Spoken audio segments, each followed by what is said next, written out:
Chapitre 7. Cela faisait 11 jours que Sélène avait fait sa demande à Tilsa. 11 jours qu'elle avait une douleur chronique au ventre.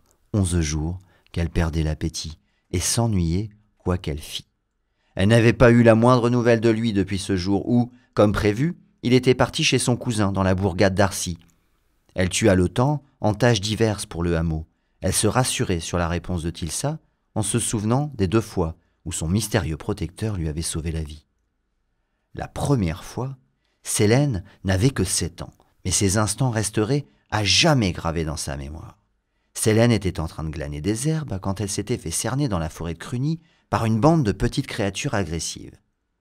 Elle leur avait asséné ce qu'elle pouvait de coups d'un bâton trouvé là, avant de se faire assommer par une pierre. Elle avait eu de la chance de ne pas être tuée. Elle s'était réveillée dans sa chambre, soignée et seule. Des passants avaient retrouvé les cadavres de 11 gnômes étalés tout au long de la route qui redescendait vers Crugny, d'où était originaire Tilsa. Dans la bagarre, Sélène avait perdu son médaillon dans la forêt et elle conservait le collier au fond de son coffre. Elle n'avait rien vu de ce qui s'était déroulé une fois assommée. Qu'il soit un habitant de Crugny était le premier indice qui montrait à Sélène que Tilsa était bien son mystérieux protecteur. La seconde fois, Sélène avait 8 ans. Son ange gardien l'avait repêchée dans un étang où elle était en train de se noyer. Par le plus grand des hasards, il devait se trouver à proximité ce jour-là. Il était parvenu à la réveiller alors qu'elle était inconsciente et l'avait ramenée chez elle, avait soigné ses blessures et l'avait bordée. Il n'avait pourtant qu'1 an de plus, mais il avait réussi à la porter depuis l'étang jusqu'à sa maisonnette. Et il y avait bien 1000 pas entre ces 2 lieux. Une fois encore, il n'était plus là à son réveil, mais elle gardait de l'accident l'image trouble du moment où son protecteur l'avait ranimée. Il s'était penché sur elle, affairé. Elle avait alors vu le médaillon perdu, balançant autour du cou de son sauveur. Ce ne pouvait qu'être le même individu. Elle avait mené 2 ans d'enquête minutieuse après ce nouvel incident, recoupant les informations qu'elle avait glanées. Elle était sûre que c'était Tilsa. Il était le seul qu'on ait aperçu dans les parages le jour de sa noyade, et des enfants qu'elle avait questionnés lui avaient dit qu'il s'était plusieurs fois vanté de lui avoir sauvé la vie ce jour-là. Quant à son médaillon, même s'il appartenait à Sélène, elle ne connaissait pas une meilleure personne pour le porter. Elle ne l'avait donc pas réclamé. Sa mémoire vacillante ne pouvait pas oublier la terrible peur qui s'était emparée d'elle lors de chacun de ces 2 incidents. Alors Sélène s'était résolue.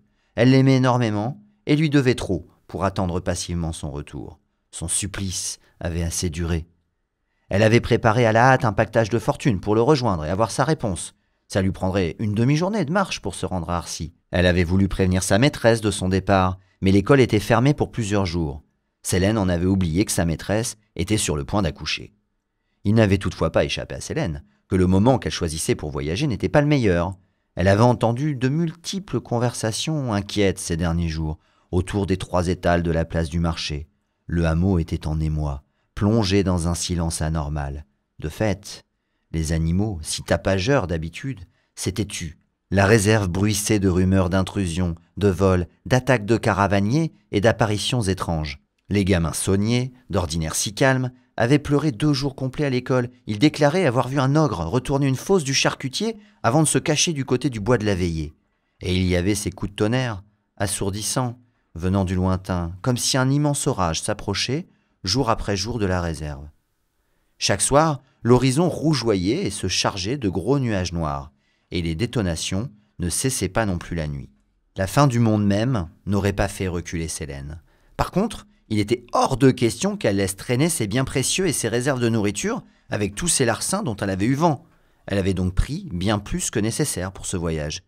Sa silhouette de petite taille semblait disparaître sous une montagne d'affaires, bien qu'elle ne possédât pas grand-chose en réalité. Elle ouvrit la porte de sa maisonnette et tomba nez à nez avec Lupin, l'aide du boulanger. Le soleil brillait sur ses cheveux blonds en bataille. « Bonjour !» dit-elle. Je partais justement, je m'absente une journée au moins. Le boulanger n'est pas là ? La livraison n'est plus... On n'en a plus. Sélène patienta, bien qu'elle soit pressée, en attendant qu'il finisse sa phrase. Car l'apprenti était quelqu'un de gentil. Elle savait qu'être bègue l'handicapait beaucoup.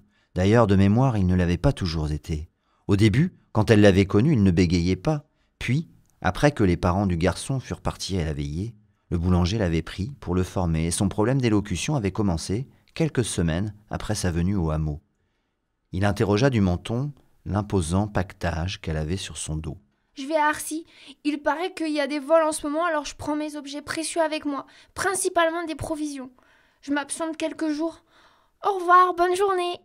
Célène se mit en marche pendant que l'apprenti, tout en opinant négativement, bégayait avec angoisse de quoi l'en dissuader, mais tout s'en mêla, et, à bout de souffle, il finit par renoncer, lorsque Célène, pressée, fut à une vingtaine de foulées de lui. Pardon. Chapitre 7. Non. Non mais ça va pas. Il était tout pourri. Dans la barre. Tu veux un café? Non, ça va aller. On va y arriver. Tu veux du piment? Vas-y, mets-la moi. Si quelqu'un est derrière la porte et qu'il entend ça. Allez, c'est parti. Il interrogea du manteau. Sous les Ça, étoiles. je vais me recoltiner Sous les étoiles, de la soleil. maison. Je vais me recoltiner Ses le cheveux menton. blancs en bataille. Mais cette fois.